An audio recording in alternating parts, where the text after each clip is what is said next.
Eminar Apariani, Fakultas Ekonomi dan Bisnis, Program Studi Manajemen dari kelompok 1. Video ini dibuat untuk menyelesaikan tugas dalam mata kuliah Manajemen Biaya dengan dosen pengampu Ibu Eka Yulianti SEMSI.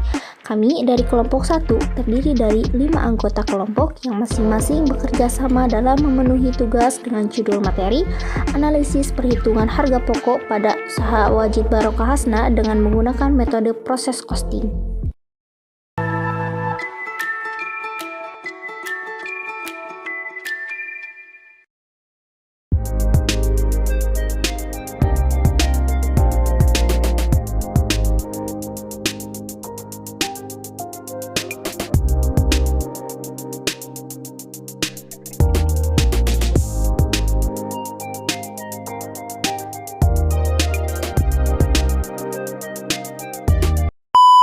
Laporan analisis UMKM menggunakan metode proses.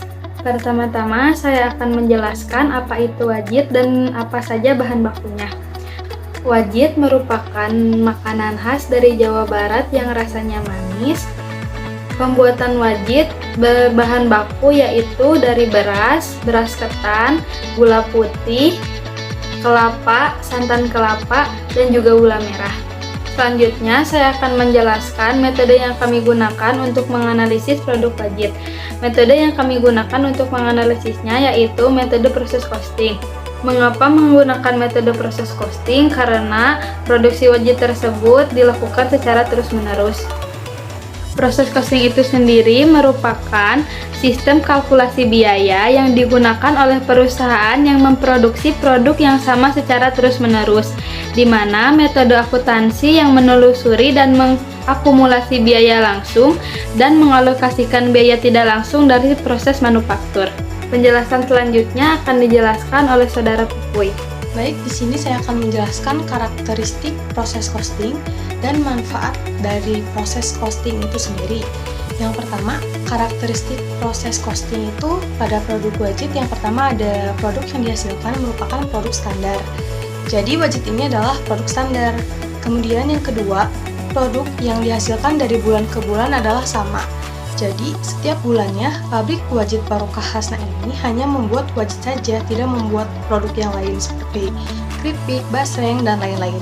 Jadi pabrik wajit barokah hasna ini hanya fokus membuat wajit. Kemudian yang ketiga, kegiatan produksi dimulai dengan diterbitkannya perintah produksi yang berisi rencana produksi produk standar untuk jangka waktu tertentu. Jadi, kegiatan produksi wajit ini akan dimulai ketika ada perintah produksi wajit dan harus ada juga jangka waktunya. Jadi misalnya, bahan baku pembuatan wajit ini diserahkan ke gudang pembuatan pada tanggal sekian, kemudian diterima. Terus setelah selesai, apakah ada produk hilang akhir proses atau malah ada yang hilang awal proses? Maka harus ada jangka waktu tertentu agar proses produksi ini lebih efektif dan efisien. Nah, tadi kan ada karakteristik proses costing. Kemudian sekarang ada manfaat proses costingnya nih.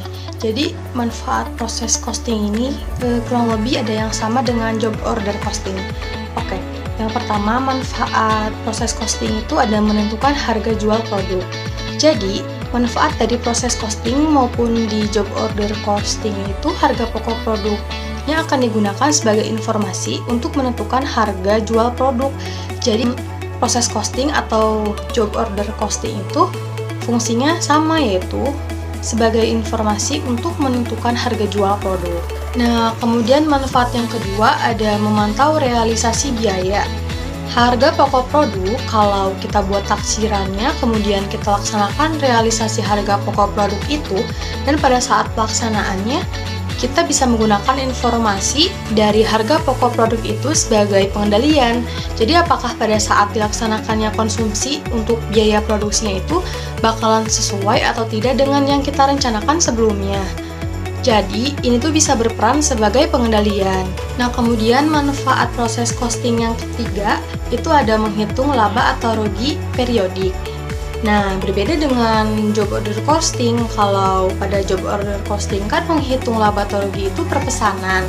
Tapi kalau di proses costing ini bermanfaat untuk menghitung laba atau rugi itu secara periodik. Jadi karena biaya produksinya dikumpulkan secara periodik, maka laba atau ruginya juga dihitungnya secara periodik. Jadi berbeda kan? Jadi kalau misalnya job order costing itu kan setiap kita membuat pesanan, kemudian langsung dihitung si laba ruginya. Namun berbeda dengan proses costing. Jadi si proses costing ini harus dikumpulkan terlebih dahulu, kemudian baru bisa dihitung laba atau ruginya. Dan kebetulan kita mengambil proses costing itu karena produk budget ini harus secara periodik dulu baru diketahui laba atau ruginya.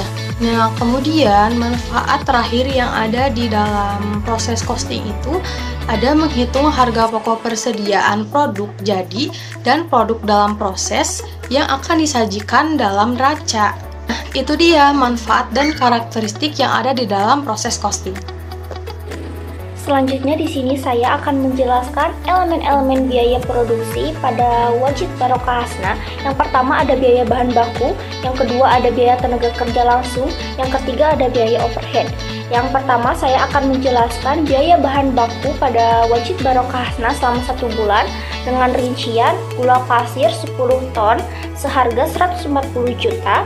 Yang kedua ada gula merah 3 kuintal dengan harga 4.200.000. Yang ketiga, ada beras 3 kuintal dengan harga 3.400.000. Yang keempat, ada beras ketan 2 kuintal dengan harga 2.900.000. Dan yang kelima, ada kelapa sebesar 42 ton dengan harga 20 juta. Jadi semua total biaya bahan baku sebesar 170.500.000. Yang kedua, ada biaya tenaga kerja langsung yang terdiri dari 40 orang, satu orangnya dengan gaji 1.500.000 dengan total jadi 60 juta.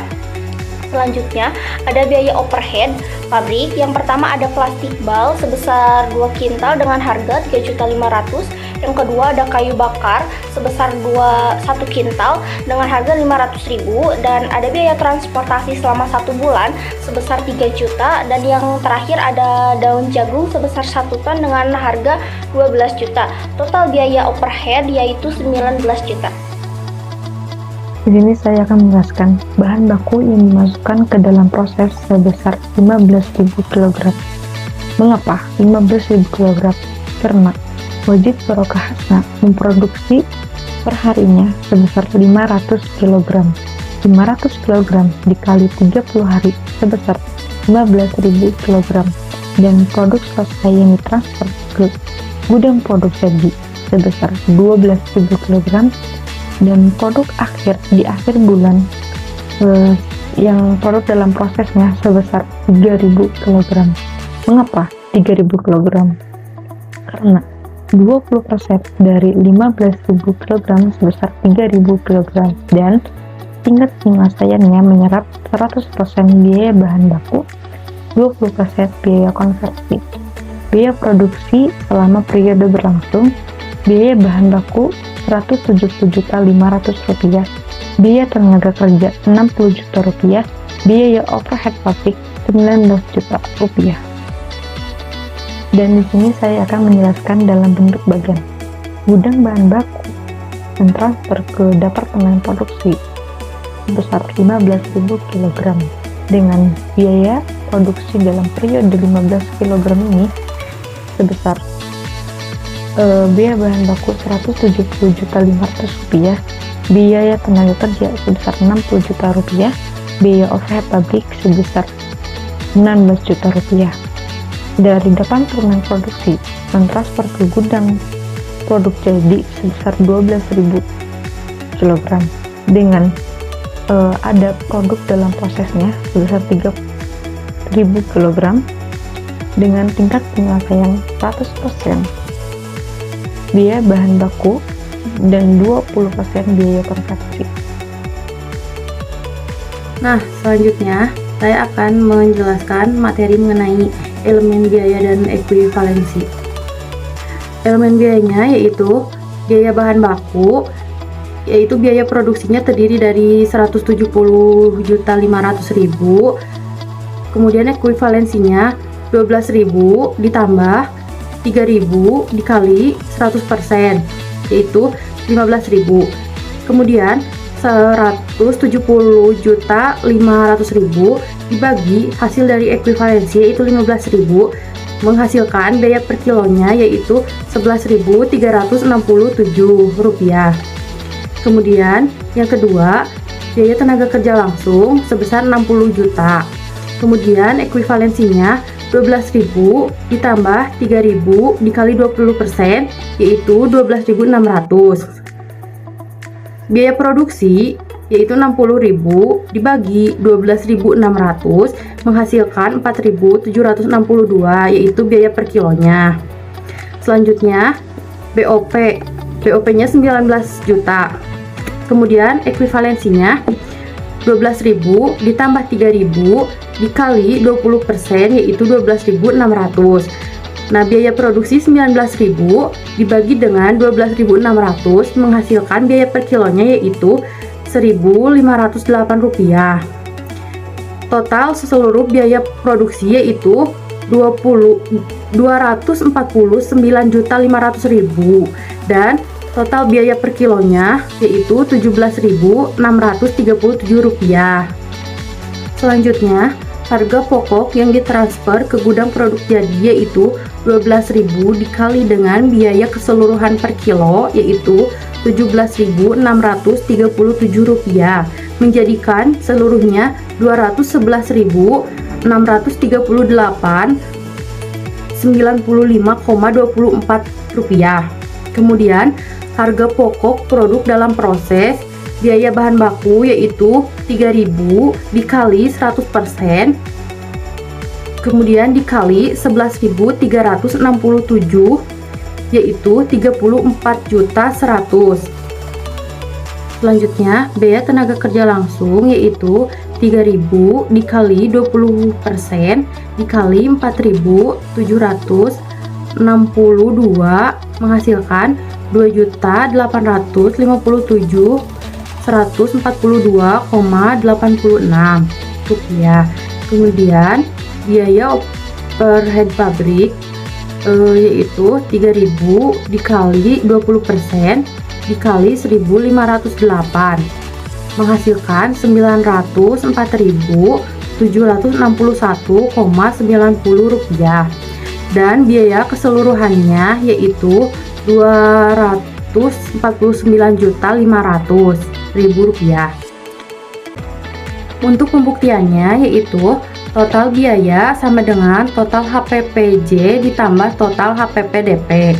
Jadi total biayanya Rp249.500 dan total HPPJ ditambah total HPPDP-nya yaitu Rp249.500.